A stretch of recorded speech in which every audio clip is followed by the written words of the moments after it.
She collapsed on the battlefield holding her baby. Then a human soldier dropped his rifle and ran to her. The battlefield was burning. Black smoke rose high into the sky, and the ground shook with every explosion.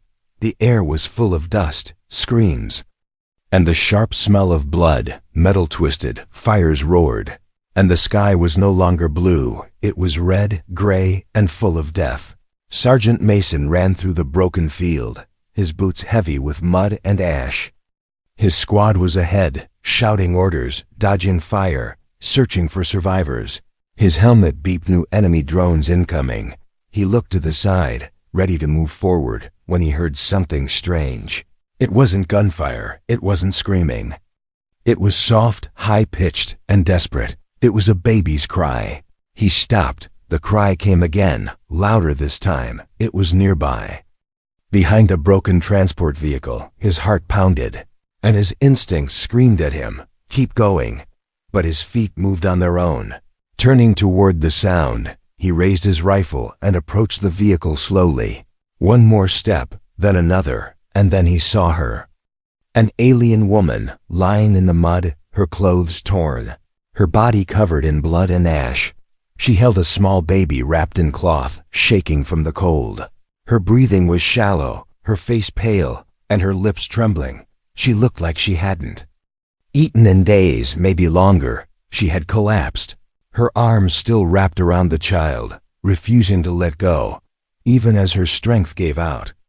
Mason froze, shocked. She wasn't a soldier, she wasn't armed, she was just a mother, dying on a battlefield, trying to protect her child. He lowered his weapon. Behind him, his squad shouted, "Sergeant, what are you doing?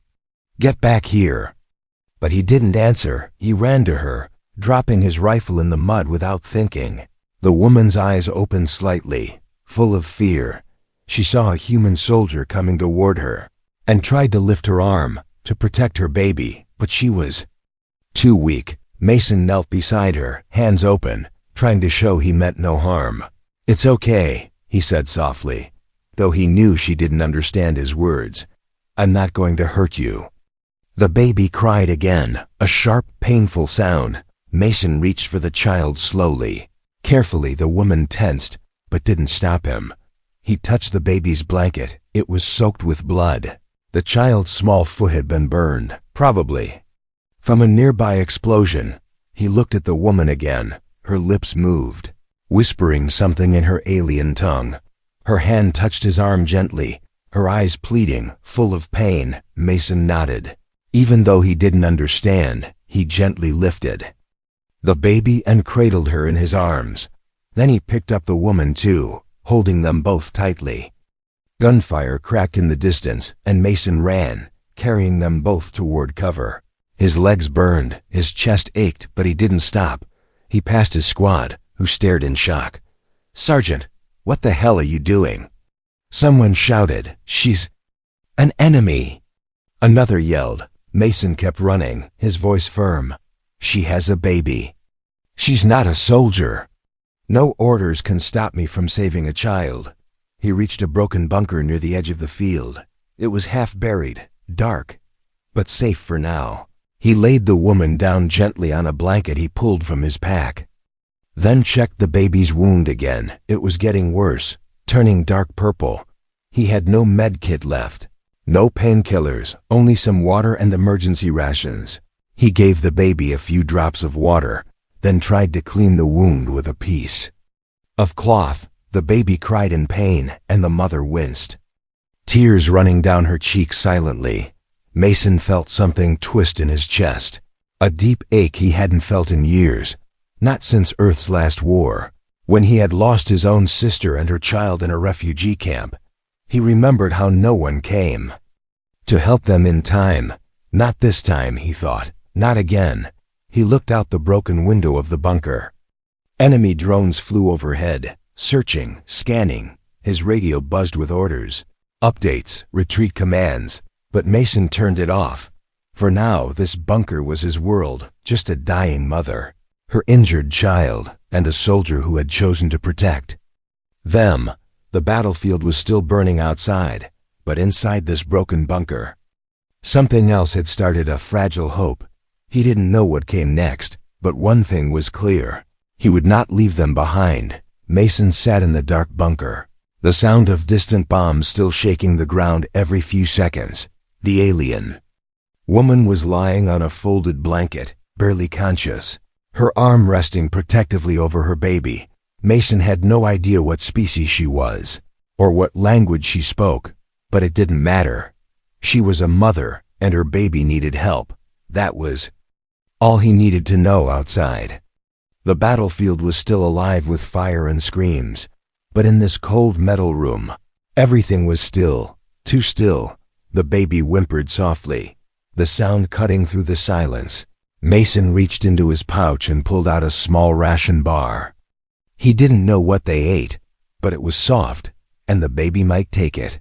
He broke off a piece and held it near the child's mouth. The baby licked it, slowly chewing. And for a moment, her cries stopped. Virali's eyes fluttered open, her gaze weak but alert. She looked at the human kneeling beside her, feeding her child. Her breathing was shallow, and her lips cracked from dryness. Mason handed her his canteen, and she stared at it for a second, unsure. He tilted it gently toward her mouth, and she took a small sip, coughing slightly. Then another. She said something, her voice dry and broken. He didn't understand the words, but he could feel the meaning in her tone. Gratitude and fear mixed together. A red light flashed suddenly on Mason's wrist screen. A drone had scanned nearby. Close, maybe 30 meters, he pulled the woman and baby gently behind a thick piece of rubble, staying low, quiet. His rifle lay back outside the bunker, still in the mud. All he had now was his knife and an old flare gun. Not enough to fight, only enough to distract. Maybe die trying, but still, he waited in silence, his hand ready to protect them if needed. The drone passed without stopping, and the light on. His wrist faded out again. He sighed deeply, feeling the sweat on his back cool down. He turned back to the woman, but this time she looked different. Her eyes locked with his, and her hand moved slowly toward her baby, checking her breathing, her skin, her injured leg. She then looked at Mason again, as if studying him, trying to understand who he was and why he had helped. Mason took out a photo from his pocket, the edges torn and dirty. It was an old picture of his sister holding her newborn, both smiling, on a beach long gone. He showed it to her, pointing to the baby in the photo, then to the child in her arms. Virali stared at the image, then at him, something softening in her eyes. Maybe she understood a little more now, maybe not. But she didn't pull away when he reached to touch her baby's burned leg again. Mason whispered to the child, his voice low and calm. "Don't worry, little one. We'll get you out of here somehow." The baby blinked up at him, and he smiled, a real smile, the first one in weeks. He checked the wound again. It had blistered and was starting to darken at the edges. If they didn't find medical help soon, the infection could take her life. He tightened his jaw, his eyes scanning the room, trying to think of a way out.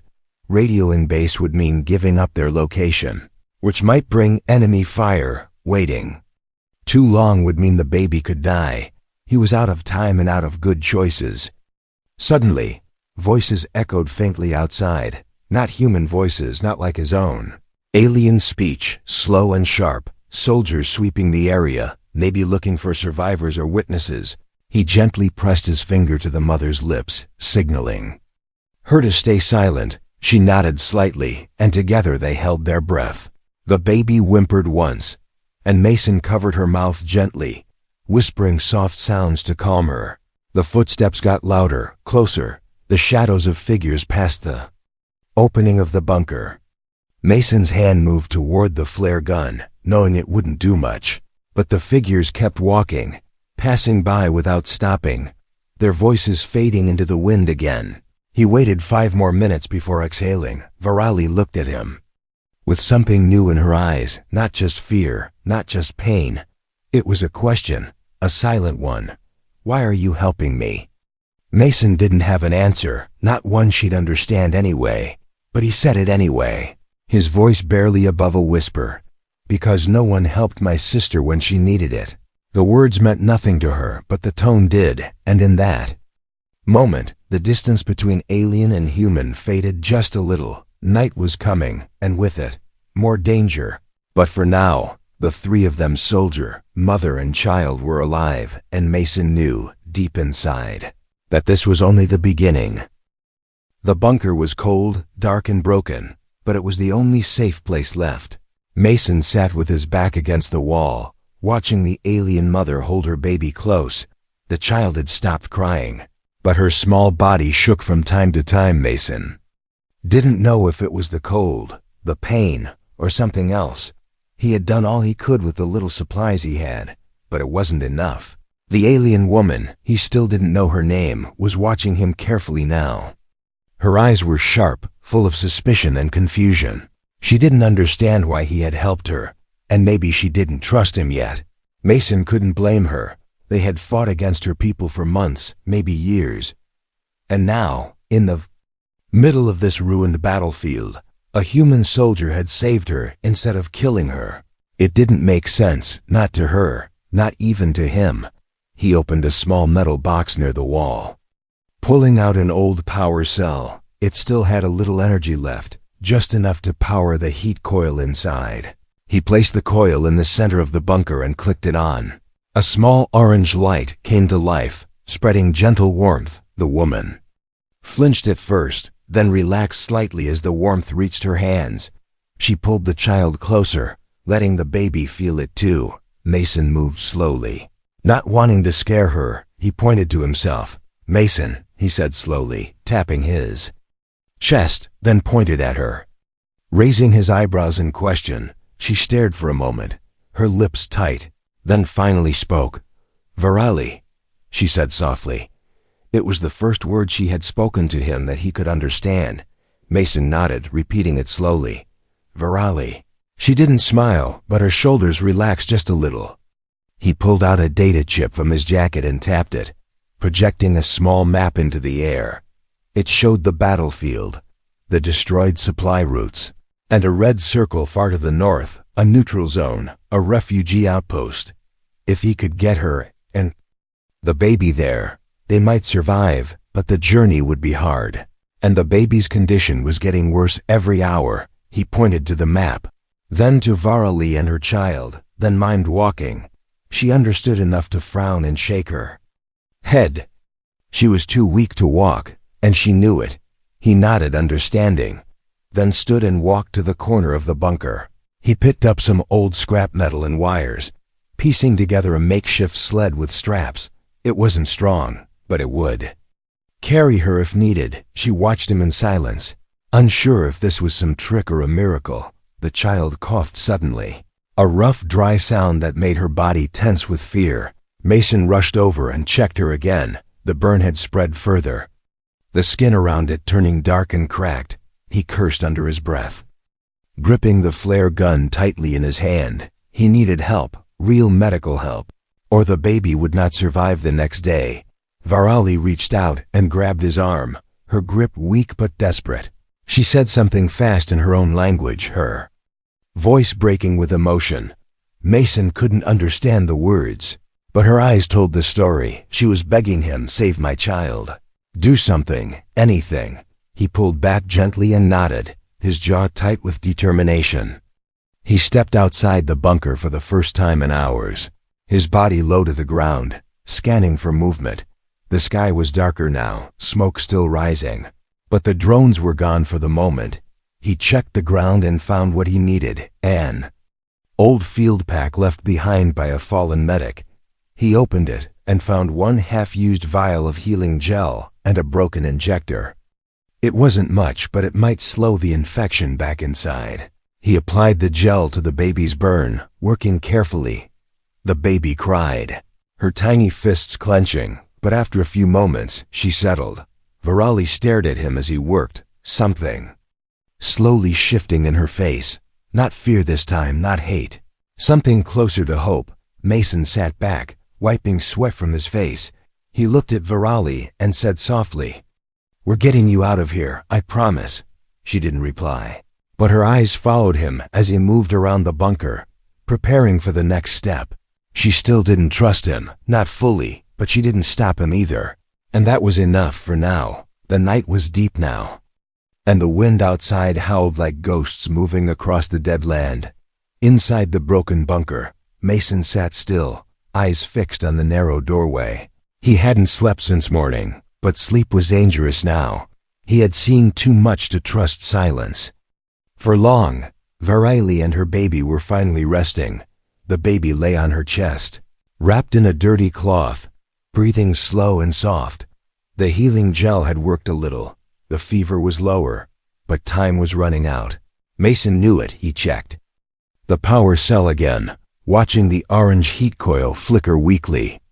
Soon, even that warmth would die. Then he heard it. A sound too soft to be metal breaking, too clear to be the wind. Footsteps. His whole body froze. He moved slowly, grabbed the flare gun, and crawled toward the entrance without making a sound. The steps were getting closer, 2 sets, maybe 3, not in a hurry, not afraid. That meant soldiers, and soldiers meant danger. Mason peeked through the broken corner of the wall, barely breathing. Shapes were moving, tall, thin, with glowing armor stripes, not human, enemy scouts. He turned back and moved fast, waking Varaili. With a light touch, she blinked and sat up quickly, holding her child tighter. Her eyes asked the question without words. What's wrong? He whispered, enemies, and pointed to the wall. She understood. Her body already tensed with fear.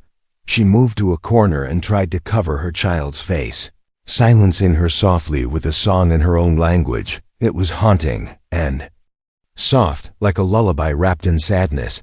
The footsteps were right outside now. Mason stood near the door, flare gun raised, heart beating like a drum in his ears. Then, the first figure stepped inside. Mason didn't shoot, not yet. The figure stopped, looking around, weapon raised, eyes glowing faintly through the helmet. A second figure followed, but this one was different. It was human. Mason's finger twitched on the trigger, but he waited. The human turned and spoke something in the alien's language. His voice low. The alien answered, also in a low voice. Not alarmed, just alert. They were not hunting him specifically, not yet. Maybe they were searching for supplies or checking for survivors. Mason stepped out slowly from the shadows, not pointing the flare gun at them, just holding it ready. The alien turned fast, weapon lifting, but the human raised a hand and shouted, "Wait!" There was a pause. Everyone stood still, breaths held, eyes locked. Then Mason spoke. "She's wounded. She has a child. They're not soldiers." The other human lowered his rifle, slightly surprised. "She's from their side," he said, confused. "Why did you help her?" Mason didn't answer right away, just looked at the child in Varali's arms. The human seemed to understand enough, and after a moment, he nodded. "We don't have long," he said. "There's a patrol moving this way. We need to go." Mason looked at Varaili, who stared at the two strangers, unsure. He moved to her and spoke softly, pointing to the new arrivals, then to the exit. "We have to leave," he said, even though he knew she didn't know the words. But she saw his eyes, and slowly, she nodded. The human soldier introduced himself as Rafe. The alien with him was named Sale, a deserter from the enemy army who had saved Rafe months ago. Now the two worked together, surviving in the ruins between war zones, helping who they could. It was strange, but in this broken world, it was all that made sense anymore. Mason explained what happened, as fast as he could. He told them about the baby's wound, the flare gun, the risk, the lack of medicine. Sale checked the baby's leg and frowned, pulling a small vial from his pouch, stolen from a field medic. He said in a rough accent, "Might help." He handed it to Mason without asking anything in return. Mason hesitated, then used the rest of the healing gel, pressing it gently on the wound while Varaili watched closely. The baby cried for a few seconds, then went quiet, her body relaxing just a little. Varaili looked at Mason with wet eyes, and for the first time, her lips moved in a word he could understand. "Thank you," she whispered. Outside, The footsteps returned, this time louder. More soldiers, a full patrol. They had to move now, or none of them would survive the next hour. Varali held her child tightly, looked at Mason, then at the strangers. She didn't know where they were going, or if it would be safe, but for the first time, she stood on her own feet, even if her legs were shaking. And she followed Mason without saying a word. They slipped into the darkness together. 4 survivors, no longer strangers, and somewhere behind them, the bunker they had shared, the only place where fear turned into trust, was swallowed by the night once more. The ruins were quiet, but not safe. Every step echoed between broken walls. Every breath felt too loud. Mason led the way, eyes scanning left and right, his flare gun tight in his hand. Rafe followed behind him, rifle ready, while Sale, the alien deserter, checked corners in silence. At the back, Varali walked slowly, clutching her child to her chest, her face pale but determined. The baby slept, breathing soft and warm against her skin. They had no real plan, only one direction, north, toward the outpost, toward hope.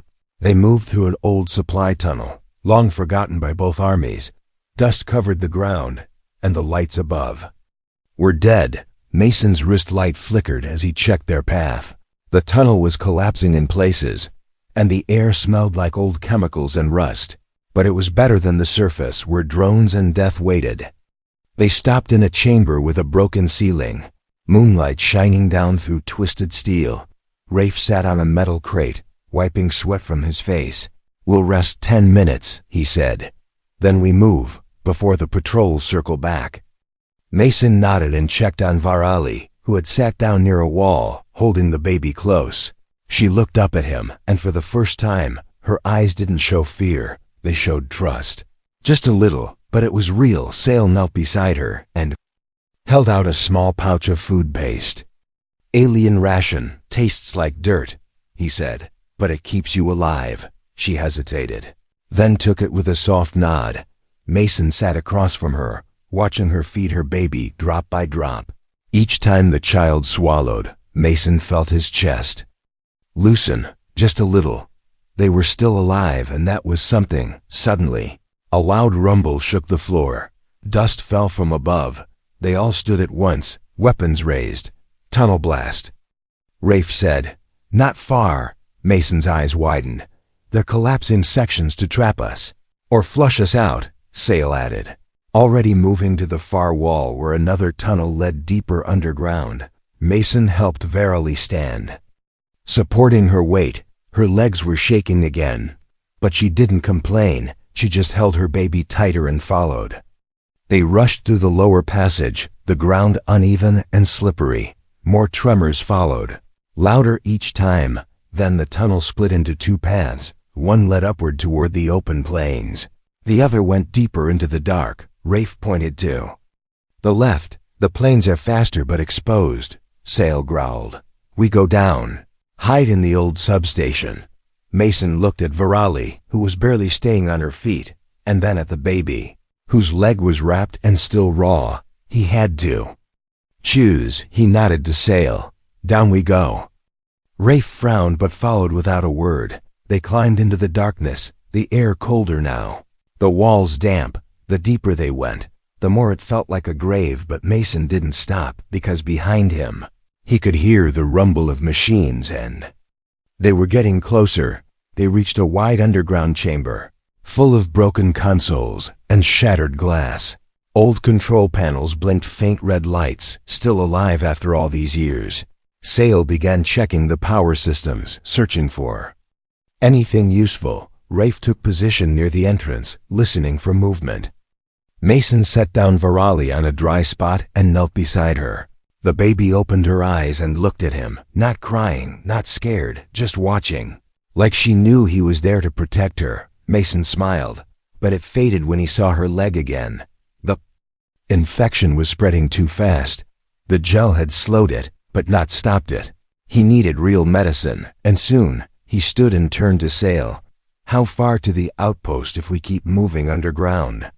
"Half a day if the tunnels are clear," Sale replied. "But they won't be," Rafe added. We'll need a distraction, something loud to draw them away. Mason nodded slowly, his eyes already thinking ahead. I'll do it, he said. They'll follow a human signature faster anyway. Varali's head snapped up, and her eyes locked on his, confused and afraid. She didn't understand his words, but she felt what they meant. She shook her head, reaching out to him, but Mason stepped back gently, placing a hand on her shoulder. I'll come back, he said. You just hold her tight, okay? He turned and started preparing his gear, checking the last flare, adjusting the straps on his boots. He wasn't afraid of dying, not anymore. What scared him was leaving the baby behind without a future. He wouldn't let that happen. Not if there was still a way to fix it. Outside the old bunker, the earth was trembling again. But inside, a promise had been made, and a plan was in motion. And sometimes, even in war, the smallest life could be worth everything. The old substation shook again, dust falling from the ceiling. A loud crash echoed through the tunnels behind them, followed by the high-pitched hum of enemy scanners. They were getting close, too close. Mason tightened the straps of his gear, every movement quick, focused, quiet.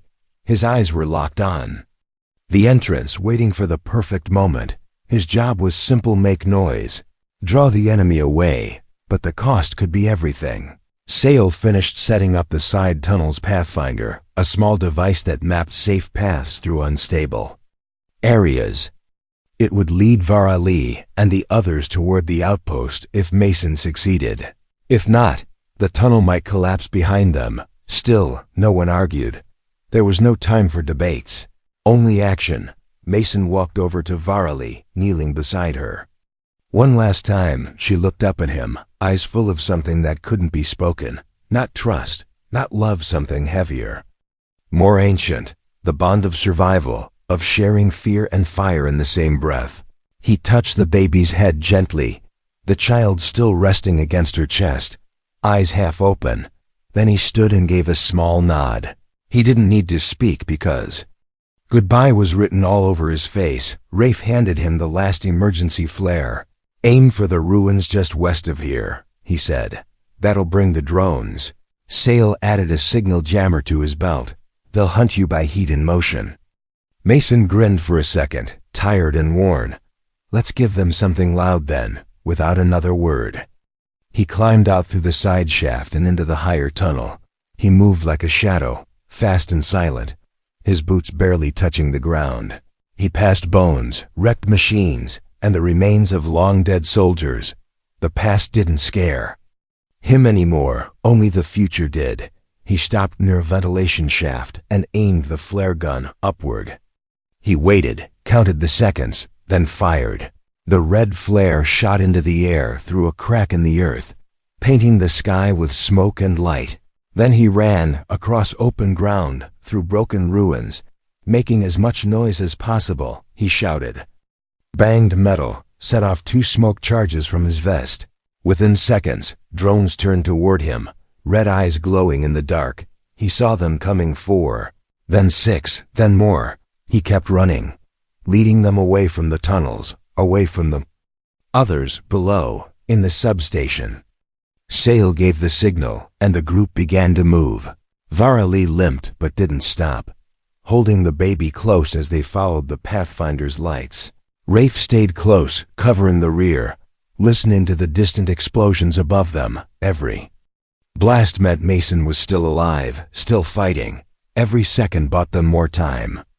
But it wasn't easy. The tunnel ahead was half collapsed, the air tight and thick with dust. They had to crawl, squeeze through broken pipes, step across flooded floors. The baby whimpered once, and Varali stopped to comfort her, whispering gently. Sale urged her forward, time running thin on the surface.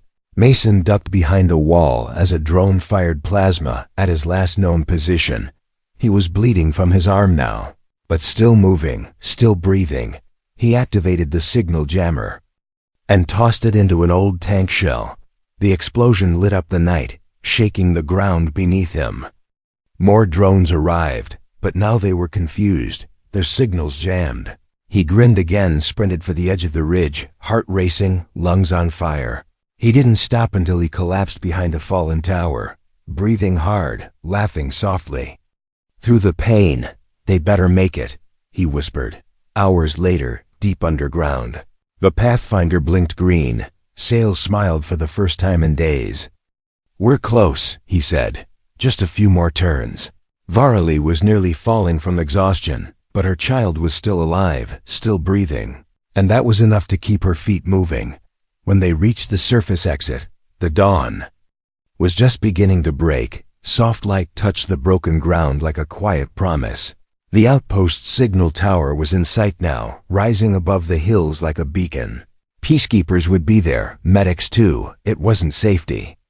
Not forever, but it was hope. Rafe turned to look behind them, scanning the horizon. No sign of Mason, not yet, and then they heard it, a sharp whistle from behind a ridge, followed by a waving hand. Covered in mud, bruises and smoke, Mason limped into view, his flare gun gone, his armor half burned, but he was smiling. Varali stared for a moment, then walked toward him without a word. She stopped in front of him, her eyes filling with tears. And then she did something no one expected. She reached up and placed her hand over his heart. No words, just silence. Full of meaning, behind them, the sun finally rose, breaking the night for the first time in what felt like forever. They were not safe yet, not fully healed, but they were together. And they had made it out, and sometimes, that was more than enough. The gates of the outpost opened slowly, creaking with age and wear. 2 peacekeepers stood on either side, rifles held low, eyes scanning the new arrivals. When they saw the condition of the group, burned, bleeding, carrying a baby, they said nothing, just waved them through and called for medics. Inside, it was a different world. No gunfire, no drones, no fire in the sky. Just quiet voices, tired faces. And tents made from old ship metal and scraps. It wasn't perfect, but it was peace, at least for now. Mason collapsed onto a bench, his shoulders still bleeding, body trembling from exhaustion. He didn't care. He had made it. They all had. Varali sat nearby, her baby now wrapped in fresh cloth. Eyes closed in real sleep for the first time in days. A medic scanned the child and looked up. "She live," he said. "It's a miracle she lasted this long." Mason let out a long breath and nodded, unable to speak. The weight that had crushed his chest for days was finally lifting. Rafe and Sail stood near the gate, watching for any signs of pursuit. But the scanner showed no movement, no enemies, no war machines. Just silence. They had escaped later that day. A translator came to speak with Varali. She finally spoke in full sentences. Her voice stronger now, though still shaken. She told them her name, her clan, her baby's name Asari. She explained how her home was destroyed, her people scattered. How she had run through fire to save her child, not knowing if anyone would help. And how a human soldier, one from the side she was taught to fear, had carried her through it all. The translator turned to Mason. "She wants to thank you, not just for saving her life, but her daughters too." Mason looked at Varali, and she gave him a soft nod, tears in her eyes. He smiled a little and nodded back. No words were needed, not anymore. The next morning, the baby woke with bright eyes and soft laughter. She reached toward Mason with her tiny hands, grabbing his finger and refusing to let go. Varali watched, quietly saying nothing, just smiling with tired joy. Mason lifted the baby into his arms, holding her gently. She touched his face with her small hand, then whispered something in a broken accent. "Papa." The word hung in the air like magic. Mason froze, eyes wide, heart pounding. Varali covered her mouth with her hand, tears running down her cheeks. She had not taught the baby that word. The child had learned it just by watching. By feeling. Everyone around them stopped, looking at the moment with quiet awe. Mason swallowed hard and looked at the baby. He held her tighter and whispered back, "I've got you." From that day, Mason stayed in the outpost, refusing to return to the war. He became a protector, not just of Varali and Asari, but of others like them. mothers, children, survivors from both sides. He built a small shelter near the edge of the camp, where the three of them lived together, not as soldier and alien, not as enemies, but as something new, something stronger. Some called him foolish, others called him brave, but to Izari, he was just Papa, and to Verily, he was the reason her daughter would grow up knowing that even in war, there was kindness, there was hope, and on the battlefield where they had once met, the fire had long faded. But the story remained, whispered by survivors, carried through refugee camps and broken cities. A story about a soldier who dropped his rifle, not to kill, but to save. A story that proved sometimes the strongest weapon in a war was the heart of a human.